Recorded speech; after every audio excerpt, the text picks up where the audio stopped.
الحمد لله رب العالمين والعاقبة للمتقين والصلاة والسلام على حبيبه الكريم وعلى آله وأصحابه أجمعين। শুকরিয়া আসসালামু আলাইকুম ওয়া রাহমাতুল্লাহি ওয়া বারাকাতুহু। শুরু করছি আমাদের অনুষ্ঠান জিজ্ঞাসা 293তম পর্বে আপনাদেরকে স্বাগত জানাই।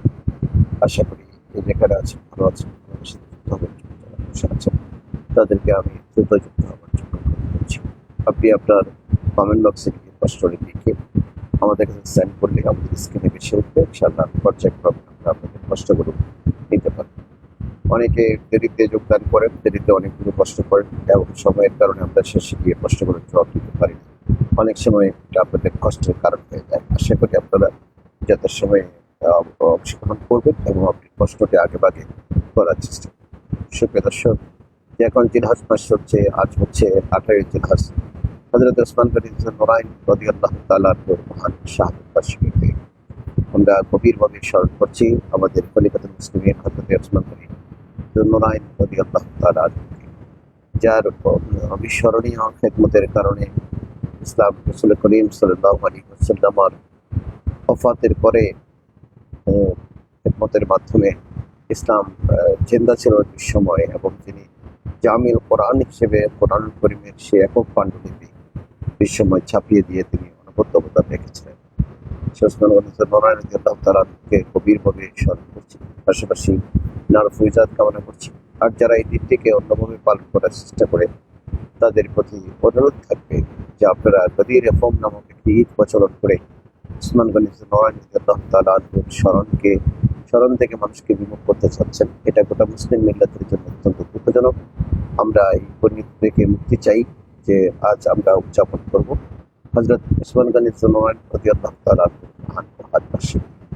আশা করি যে যেখানে আছেন সেটি উপলব্ধিতে নেবেন। ইতিমধ্যে অনেকে আমাদের সাথে যুক্ত হতে শুরু করেছেন।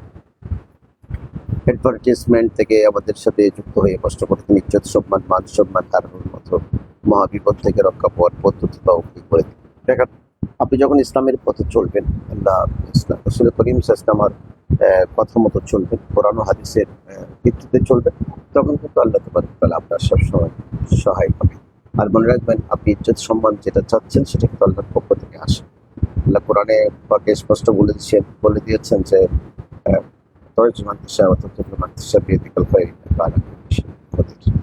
যে নিশ্চয়ই এই ইজ্জত আল্লাহর পক্ষ থেকে আসে, যদি আল্লাহর পক্ষ থেকে আসে, সম্মান সেটা আল্লাহর পক্ষ থেকে। অসম্মান যেটা, এটা আল্লাহ যদি আপনাকে অসম্মান করতে চায়, সে সময় নির্দিষ্ট বানাতে চায়, এটা নিমিষেই দুনিয়ার জমিনে বাস্তবায়িত হবে। সুতরাং আপনি ইজ্জত সম্মান সবকিছু আল্লাহর হাতে ছেড়ে দিতে হবে।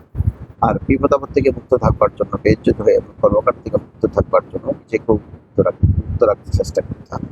আপনি অন্যায় বিচার করবেন, আপনি ট্যাক্স ফাঁকি দেবেন, আপনি মানুষের জুলুম করবেন, জায়গা দখল করবেন, মানুষকে মারধর করবেন, সন্ত্রাসী কার্যক্রম করবেন, চাঁদাবাজি করবেন, তাহলে তো মানুষ আপনাকে বেইজ্জত করবেই। পথে ঘাটে আপনাকে পুলিশ অ্যারেস্ট করে নিয়ে যাবে, আপনার উপরে মানুষ পিটাপিটি করবে, মারামারি করবে। তার জন্য আপনি যে পথে ঘাটে বেইজ্জত হবেন, এখন বললেন যে হ্যাঁ আল্লাহ আমাকে বেইজ্জত করেছে। আল্লাহ আপনাকে বেইজ্জত করেছে মানে আপনি তো নিজের গর্ত নিজেই করেছেন। তো নিজের গর্ত যখন নিজে করেছেন, কিন্তু আপনার পরিণতি সেটাই। সুতরাং সেই পরিণতি আপনাকে ভোগ করতেই হবে।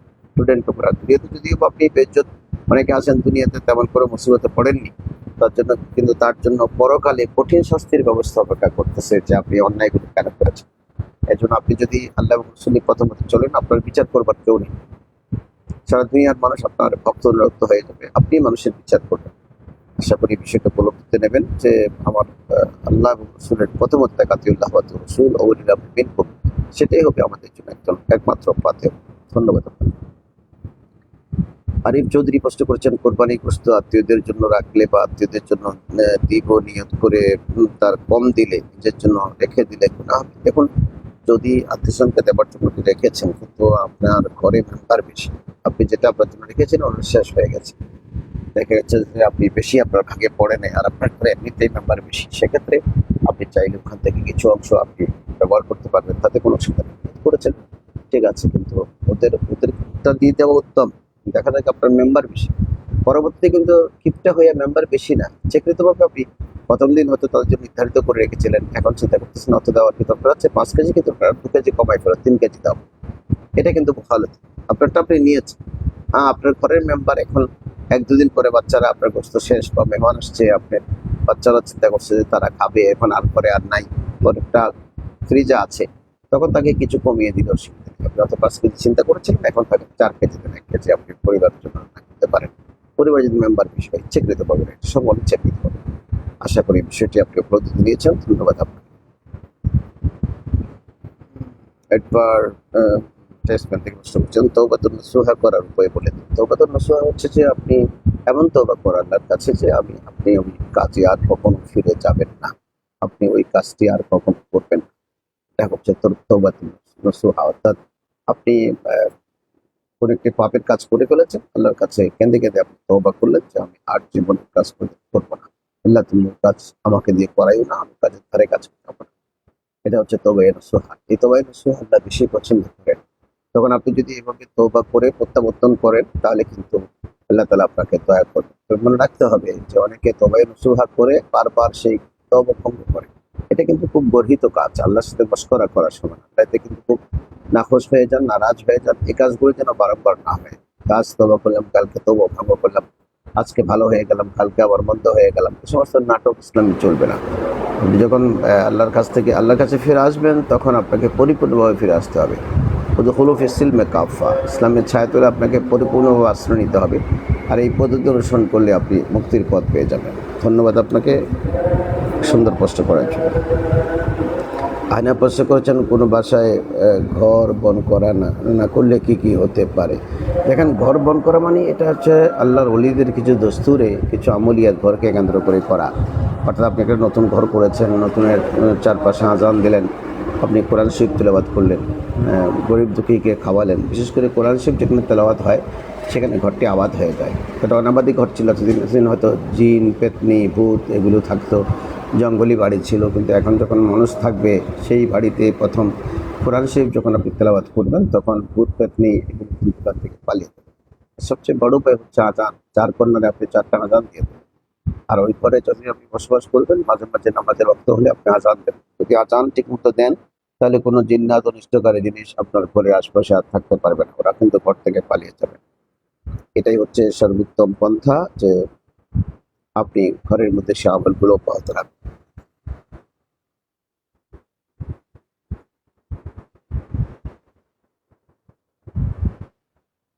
ইউসুফ প্রশ্ন করছেন, দানের থেকে ঋণের স্বভাব বেশি হয় কখন? দানের থেকে ঋণের স্বভাব বেশি হয় কখন মানে বুঝলাম না প্রশ্নটা, একটু কনফিউজ। দানের থেকে ঋণের স্বভাব বেশি না, দান মানে হচ্ছে ঋণ দেওয়া, কাউকে ঋণ দেওয়া, বুঝতে পেরেছি, কাউকে কর্জা হাসানা দেওয়া।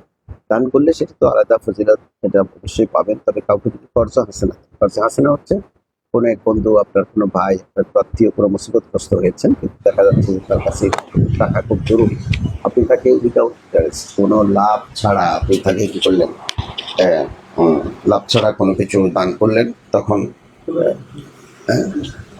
কোনো কিছু লোন করেছেন, কিন্তু লোন দিলেন, এই লোনটা হচ্ছে কর্জা হাসানা, অর্থাৎ তার কোনো সুদ অগায়রা আপনি তার থেকে নেবেন না, কোনো অতিরিক্ত কোনো কিছু নেবেন না। তাকে বলেছেন শুধু তোমার সমস্যার সমাধানের জন্য আমি তোমাকে এটুকুন দিলাম, তুমি যখন পারো আমাকে ফেরত দিও।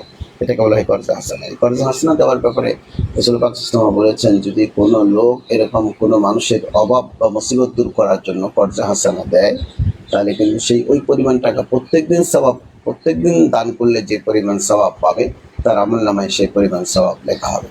যেমন আমি আমার এক বন্ধুকে 1 লাখ টাকা দিলাম, বললাম যে দোস্ত তুমি তোমার সমস্যার সমাধান করো, যখন পারো তখন আমাকে দিও। যতদিন সে টাকাটা ফেরত দেবে না, অতদিন 1 লাখ টাকা প্রতিদিন দান করলে যে পরিমাণ সওয়াব, আমার আমলনামায় সে পরিমাণ সওয়াব লেখা হবে। সুতরাং ঋণ যদি কর্জা হাসানা হয়, কোনো উইদাউট ইন্টারেস্ট, আমরা তো এখন ঋণ দেই যে সুযোগ নেওয়ার জন্য। বললাম তুমি আমাকে 1 লাখ টাকা ঋণ নিবা, কিন্তু আমাকে মাসে 2,000 টাকা করে দিতে হবে বা 5,000 টাকা করে দিতে হবে। টাকাটা 15 দিনের মধ্যে ফেরত দিতে হবে, টাকাটা 2 মাসের মধ্যে ফেরত দিতে হবে। টাকা ফেরত না দিলে তোমার সুদের পরিমাণ বেড়ে যাবে। এই সমস্ত চলচাতুরি করে একজন মানুষকে কঠিন ফাঁদে ফেলে দেওয়ার মাধ্যমে সুদ প্রথা যেটা, এটার মুখোশ উন্মোচিত করে আপনি যদি বিনা সুদে বিনা ইন্টারেস্টে আপনার ভাইকে উদ্ধার করবার জন্য, যেমন আপনার ভাইয়ের মেয়ের বিয়ে আসছে, আপনি তাকে 2 লাখ টাকা দিলেন যে তুমি যখন পারো তোমার আমাকে ফেরত দিও, আমি তোমার মেয়ের বিয়ে উঠায় নেবার জন্য টাকা দিলাম। এটাকে বলা হয় কর্জা হাসানা। এই কর্জা হাসানা দিলে যতদিন সে টাকাটা ফেরত দেবে না, ততদিন এট এ টাইম 2 লাখ টাকা দান করলে যে পরিমাণ সওয়াব, ওই পরিমাণ সওয়াব আপনার আমলনামায় দিতে হবে। ধন্যবাদ আপনাকে। আহলে সুন্নাহ ওয়াল জামাত আইডি থেকে একজন প্রশ্ন করেছেন, কোরবানি পশুর যত্নের ব্যাপারে ইসলাম কি বলে, আর কোরবানির সময় পশুর মাথায় শরীরে পানি কেন দেওয়া হয় আর গলায় কেন পানি দেওয়া হয় না?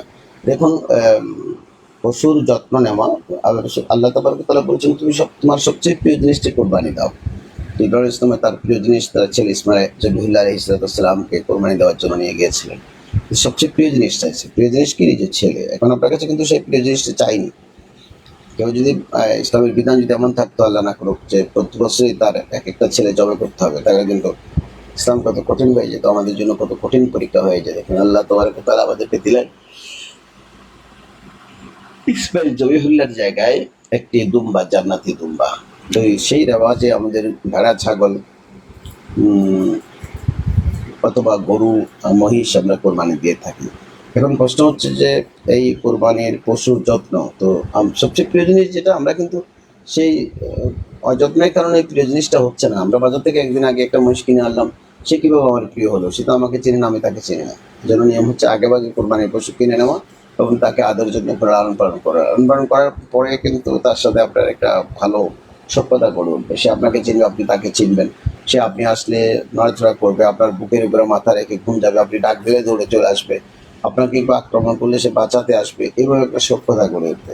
কিন্তু এর যত্ন ছাড়া হবে না। আপনি তাকে যত্ন নিলে, অবহেলা করলে কিন্তু সে আপনাকে আরো গুঁতো মারবে শিং দিয়ে।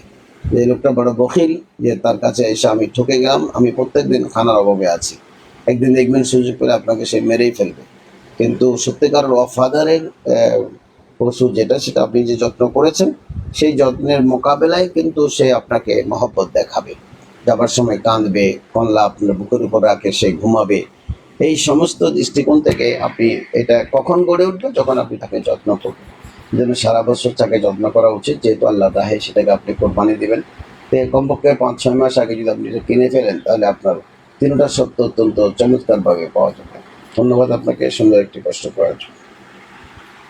মোহাম্মদ সাকিব পাশকাল হুজুর, আসসালামু আলাইকুম রহমতুল্লাহ। হুজুর, আমার একটা প্রশ্ন ছিল, বেকারত্ব, পরিবারের অভাব থেকে মুক্তি পাওয়ার জন্য আল্লাহর কোরআনের কোন সূরা চেয়ে বেশি বেশি তেলাওয়াত করব, কোন দোয়াটি বেশি পড়ব, আল্লাহর কোন নামটি বেশি জিকির করব, এক কথায় অভাব থেকে কিভাবে মুক্তি পাবো? দেখেন, আপনি, আমাদের কাছে একটা খারাপ দিক আছে আমাদের, সেটা হলো যে আমরা যখন কোনো মুসিবতে পড়ে যাই তখন দোয়া দিয়ে খুঁজি, বা ব্যবসা বাণিজ্য ভালো যাচ্ছে না তখন শুধু দোয়া খুঁজি, দোয়া করে দাওয়া করি না। দাওয়া মানে প্রচেষ্টা না করে দোয়া খুঁজি। অর্থাৎ কোরআন শরীফে কোন দোয়া আছে যেটা বললে আমি ধনী হয়ে যাব, যেটা বললে আমি ব্যবসা পেয়ে যাব? কোরআন শরীফের সব দোয়াই তো বরকতময়, কোনটা কিন্তু অবরকতময় নয়। কিন্তু কথা হলো যে আপনি সেই প্রক্রিয়ায় গিয়ে কি লাভ হবে আপনি যদি কাজ না করেন, আপনি যদি নিজেই অ্যাক্টিভ না হন? সুতরাং সবচেয়ে বড় ব্যাপার হলো যে আপনি ব্যবসা বাণিজ্যের ব্যাপারে অ্যাক্টিভ থাকবেন। আপনি জোরের পরে এসে ঘুমাই যান, 6টা বাজে যদি দোকানে যান, স্টাফরা দোকান চালায়, ব্যবসা বাণিজ্য লাল বাতি জ্বলে উঠবে। ফজরে আপনি 11টা গিয়ে দোকান করেন, লাল বাতি জ্বলে উঠবে। আপনাকে আর্লি মর্নিং উঠে দোকানে গিয়ে আপনার মালামাল প্রত্যেকে আনতেছেন, সেটার ব্যবস্থা করে আপনি যখন সততার সাথে দোকানে বসে ব্যবসা করবেন, ব্যবসা আপনাকে কোনোদিন ব্যবসায় করবে না, বেইমানি করবে না, লাভ আপনাকে অবশ্যই দেবে। আমরা সেটা না করে দোয়া খুঁজি। দোয়া তো সব দোয়াই কিন্তু ইসমে আজম। সূরা ফাতিহা পড়বেন বরকতের জন্য, কোনো অসুবিধা নেই। সূরা ইখলাস পড়বেন, এটাই তো সবচেয়ে বড় দোয়া। কোরআনের মধ্যে সবচেয়ে বড় দোয়া হচ্ছে ফাতিহা এবং ইখলাস।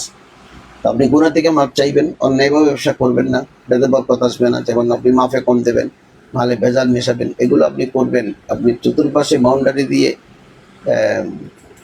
করে লাভ হবে না, বরঞ্চ আপনার ব্যবসা বাণিজ্য লাল বাতি জ্বলে উঠবে। বরঞ্চ আপনি সবচেয়ে বড় ব্যাপার হচ্ছে যে আপনি দাওয়া প্রচেষ্টা চালাতে হবে। প্রচেষ্টা, আপনি কিছু একটা ব্যবসা বাণিজ্য নিয়ে রাত দিন আপনার কোঠা নিয়ে পরিশ্রম করতে হবে, অন্যায় থেকে নিজেকে বিরত রাখতে হবে, অসুন্দর কাজ থেকে ব্যবসাকে পবিত্র রাখতে হবে, তাহলে কিন্তু আপনার ব্যবসার মতো উন্নতি হবে। মাও একটা টিস্যু দাও, ভালো টিস্যু।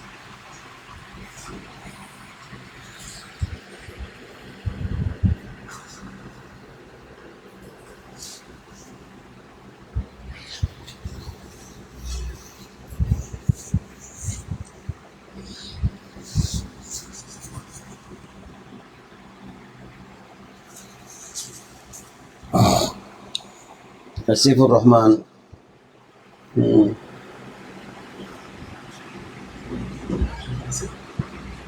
মিসিং হয়ে গেছে।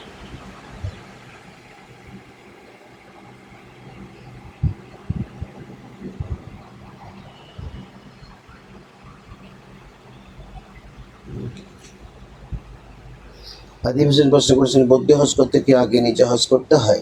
আগে নিজে হজ করতে হয় এরকম কোনো শর্ত নেই, তবে যাকে দিয়ে বদ্রী হজ করানো হবে ওনার যদি হজ ফরজ হয় তিনি আগে নিজের হজটা করে নেবেন, আর যদি হজ ফরজ না হয় তাহলে উনি নিজের হজ কীভাবে করবেন?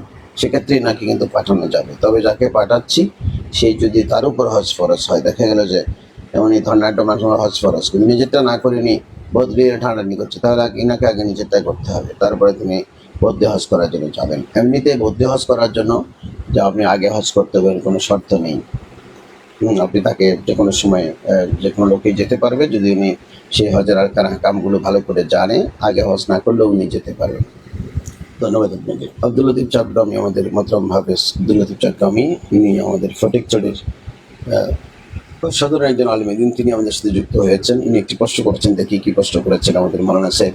আসসালামু আলাইকুম রহমতুল্লাহ। ওয়ালাইকুম আসসালাম। আমি জানতে চাই, কিছু মানুষ হজে গিয়ে হজের কার্যক্রম শেষ করে চলে আসে, মদিনা শরীফ যায় না। তারা বলে মদিনা শরীফ জিয়ারত হজের অংশ নয়।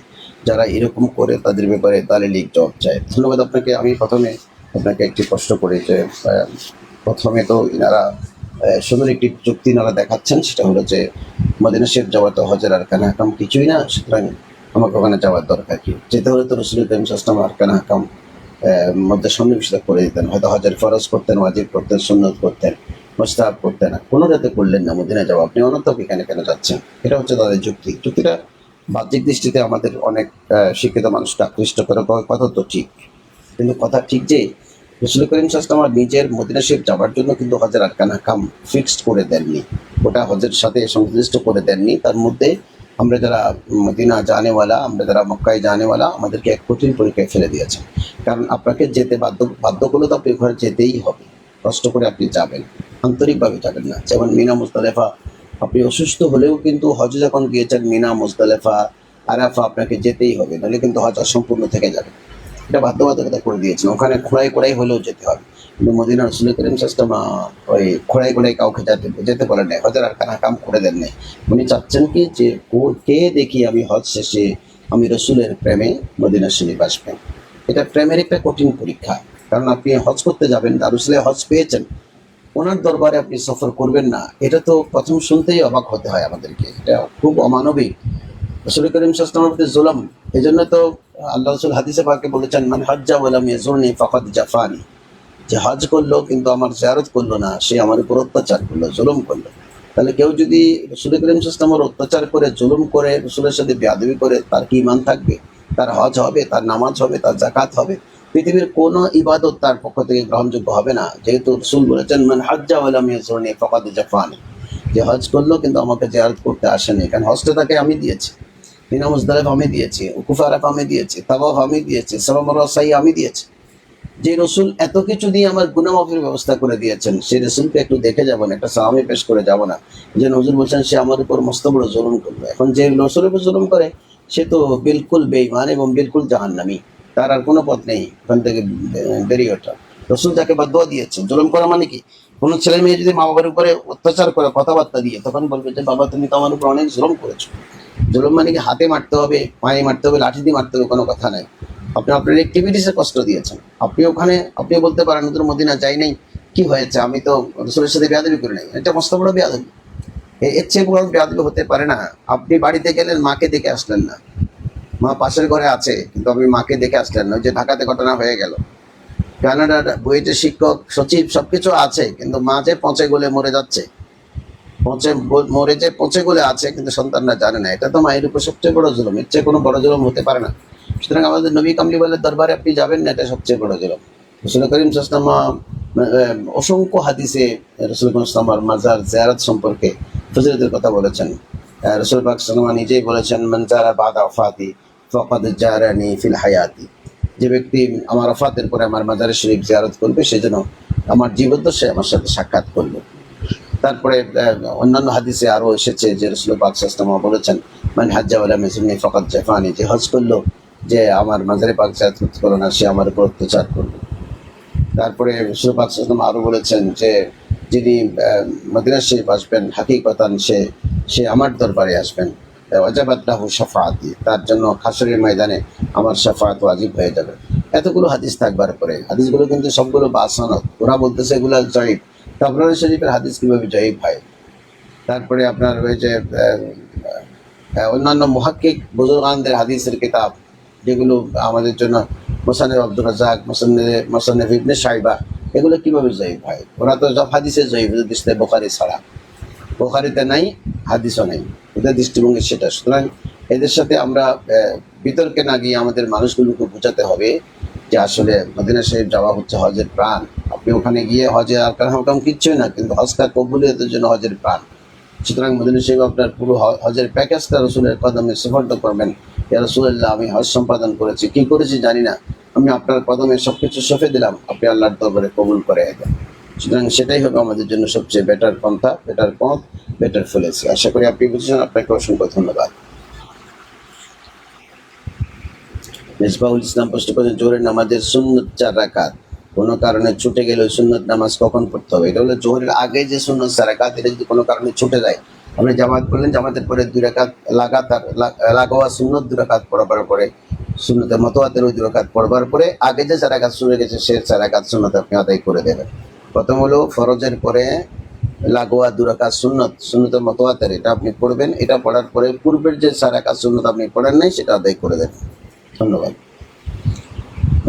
আহমেদ কায়েস প্রশ্ন করেছেন, রুকু থেকে ইমামকে কতটুকু উনতে পাইলে দেরিতে আসা মুসল্লি রাকাতটি হবে? আপনি যদি 3 তসবিহ পরিমাণ তার সাথে যুক্ত হতে পারেন, আপনি রুকুতে গেলেন, 3 তসবিহ পরিমাণ রুকুতে পড়তে পারলেন, সুবহান রাব্বিয়াল আযীম, সুবহান রাব্বিয়াল আযীম, সুবহান রাব্বিয়াল আযীম, এই পরিমাণ আপনি তাকে রুকুতে পাইতে হবে। আপনি যাচ্ছিলেন, সে উঠে যাচ্ছে, এটা হবে না, এটা রাকাত হবে না। রাকাত এটা পরে পূরণ করে দিতে হবে। আপনি আল্লাহু আকবার করে যাচ্ছেন, ইমাম সাহেব উঠে যাচ্ছে, আপনি রুকুতে গিয়ে স্থির হতে পারেননি, বা 3 তসবিহ পরিমাণ আপনি দাঁড়াতে পারেননি, ওই রুকু অবস্থায় থাকতে পারেননি, তাহলে কিন্তু আপনার নামাজ কি হয়ে যাবে? নামাজ ওই রাকাত বাদ যাবে, ওই রাকাতটা পুনরায় আবার পড়ে দিতে হবে। আপনি শরীক হয়েছেন, ঠিক আছে, ওভাবে চলতে থাকবে, পরে রাকাতটি পূর্ণ করে দিতে হবে। যদি আপনি তসবিহ পেয়ে যান, তাহলে কিন্তু 3 তসবিহ পরিমাণ যদি আপনি পড়ার সুযোগ বা রুকুতে থাকবার সুযোগ পান, তাহলে কিন্তু রাকাতটি কাউন্টেবল হয়ে যাবে। ধন্যবাদ আপনাকে সুন্দর প্রশ্ন করার জন্য। তানভীর আহমেদ প্রশ্ন করেছেন, আসসালামু আলাইকুম রহমতুল্লাহ, কুমিল্লাতে দেখেছি, আলহামদুলিল্লাহ, হুজুর দোয়ার আছে, আপনি দোয়া করবেন, অসংখ্য ধন্যবাদ আপনাকে। ইয়াসিন আরাফাত প্রশ্ন করেছেন, উনিও সালাম দিয়েছেন, ধন্যবাদ। উনি প্রশ্ন করেছেন, শরীয়ত অনুযায়ী মাহরম না এমন ব্যক্তির সাথে দেখা করা নিষেধ, তবে তাদের সাথে কি আত্মীয়তার সম্পর্ক রাখতে হবে? আত্মীয়তার সম্পর্ক থাকবে, দেখা করার দরকার নেই। উনি আসবেন, আড়াল থেকে সালাম কালাম হবে, সামনাসামনি বসে গল্প করার দরকার নাই, তারপরে মেহমানদারি হবে, সবকিছু চলবে, আত্মীয়তার সম্পর্ক বজায় থাকবে। তার মানে এই যে বিয়ের সাথে আমি পার্কে গিয়ে ঘুরতে যেতে হবে, এটা কোনো কথা নেই। আশা করি এই বিষয়টি বুঝেছেন। আপনাকে ধন্যবাদ।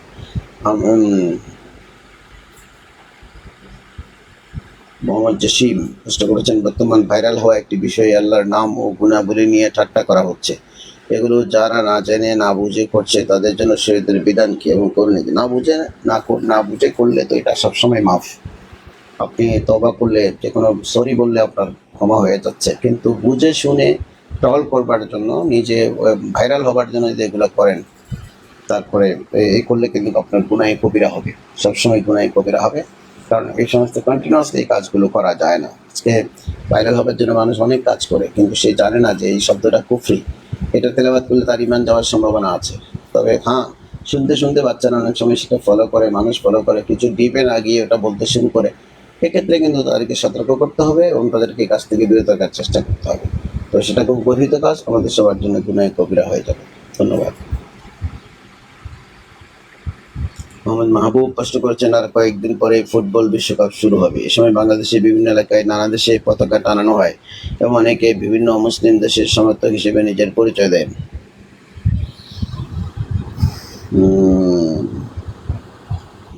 ইসলামী দৃষ্টিতে একজন মুসলমানের জন্য বিধর্মী দেশের পতাকা টানানো তাদের প্রতি অতিরিক্ত আবেগ ভালোবাসা প্রকাশ করে এবং তাদের সাপোর্ট করা কর্তৃপক্ষের সম্মত। কারণ খেলাধুলা একটা আলাদা বিষয়, আমাকে প্রথম বেছে নিতে হবে যে এই খেলাধুলা ইসলাম সমর্থিত পথে হচ্ছে কিনা। যদি ইসলাম সমর্থিত পথে না হয়, যেমন আপনি দেখবেন যে এই খেলা ওরা হাফ প্যান্ট পরে পড়ছে এবং খেলাতে মহিলা রেফারি কাজ করছে, গ্যালারিতে মহিলা বসে আছে, মেয়েরা উন্মাদানা করছে, আপনাকে ভাবতে হবে যে খেলাটি শরীর সম্মত কিনা। যদি শরীর সম্মত না হয়, আপনি খেলার কোনো আয়োজনের সাথে যুক্ত হতে পারবেন না, কোনো আয়োজনের সাথে। কারণ আপনি পতাকা উড়ালেন, পতাকা বাঁধলেন, আপনি নিচে নাচলেন, গেঞ্জি পরলেন, সব কিছু কিন্তু আপনার সমর্থনের কারণ হচ্ছে, কিন্তু এই সমর্থনটা তো ভুয়া। কারণ যাকে সমর্থন দিচ্ছেন সে আপনার দেশের দোষের আপনার কোনো কাজে আসছে না। সুতরাং এটা একটা বেহুদা কাজ, এই কাজ থেকে আমাদের সকলকে বেঁচে থাকতে হবে। তবে যদি বেঁচে থাকা না যায়, দেখা গেলো যে আপনি একটা অফিসে চাকরি করেন, তো বস আপনার আর্জেন্টিনার সমর্থক, সে আর্জেন্টিনার গেঞ্জি বানাইয়া স্টাফ সবগুলোকে দিচ্ছে, বলছে যে এই অফিসে আসার সময় এখন এটা পরে আসতে হবে। এখন এটা পরে না গেলে কিন্তু বস মারাত্মকভাবে নাখোশ হবে চাকরি বাঁচাবার জন্য বা চাকরির শৃঙ্খলা রক্ষা করবে যারা এটা পরে গেলেন। অনেকে কিন্তু এটা একটা বিষয়। একটা হচ্ছে যে নিজে গেঞ্জি কিনে, নিজে পতাকা কিনে, একেবারে মানে বিল্ডিং এ বেঁধে রশি কিনে হাজার হাজার টাকা খরচ করে যে কাজগুলো করা হয়, এটা হচ্ছে বেফজুল কাজ। এটাতে কোনো ফায়দা নেই, বরঞ্চ গুনাহ, অপচয়ের জন্য। যে টাকাটা দিয়ে পতাকাটা বানালেন, এটা অপচয় হলো। আরেক দেশের পতাকা আমি বানাতে পারি, দেখতে পারি, কোনো অসুবিধা নেই, কিন্তু এই দেশের পতাকা যখন উড়াতে যাব, তখন আমার দেশের পতাকাকে অবমাননা করছে কিনা সেটা দেখতে হবে। কারণ একটি কথা মনে রাখবেন, পতাকার একটা সাইজ আছে, এত বাই এত একটা পতাকা উঠবে। সরকারি দপ্তরে, প্রধানমন্ত্রীর দপ্তরে কত সাইজের পতাকা, সচিবালয়ে কত সাইজের পতাকা, আমাদের বিভাগীয় কমিশনার দরবারে কতটুকু সাইজ পতাকা, এগুলো কিন্তু সব স্পষ্ট করা আছে। সুতরাং আপনি এর বাইরে গিয়ে বিশাল এক পতাকা কিনে পয়সা করে টাকা কামাচ্ছেন, তা খরচা করা, এটা কিন্তু একটা বেফজুল কাজ। কারণ যারা খেলছে, যারা খেলবে, তারা আপনাকে চিনেও না, আপনার মতো ভক্ত করা পাত্তাও দেয় না। কিন্তু আমরা বেশি বাঙালি, আমরা আবেগ থেকে এই কাজগুলো করি। যেমন প্রজেক্টর বানানো হচ্ছে, আগে বানানো হয়েছে, এখন আবার আওয়াজ দেওয়া হচ্ছে।